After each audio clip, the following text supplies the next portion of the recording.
నాకు అర్థం కాదు గానండి. ఎవరైనా అవతల వాళ్ళు మనకొక మాట అన్నారంటే మనం సైలెంట్‌గా ఉండిపోతే మంచిది. అదే వాళ్ళకి మనం రివర్స్ కౌంటర్ ఏస్తే, ఈ అమ్మాయి ఎప్పుడు ఇంతే, ఇలాగే ఫీల్ అవుతది. ఇలాగే ఏదన్నా తీసుకోదు అని అంటారేంటండి? నేను చాలా సార్లు ఇలాంటివి ఫేస్ చేశాను.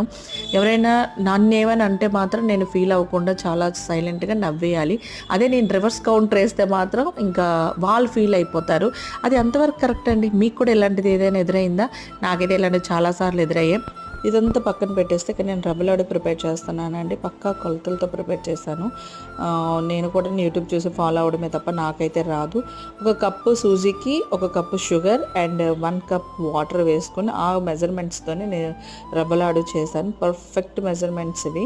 సో దీంతోని మంచి టేస్ట్ వచ్చిందండి. ఇక్కడ మా పాప చూసారా, తను కలుపుతానని చెప్పి తీసుకుంది. చాలా బాగున్నాయి. సబ్స్క్రైబ్.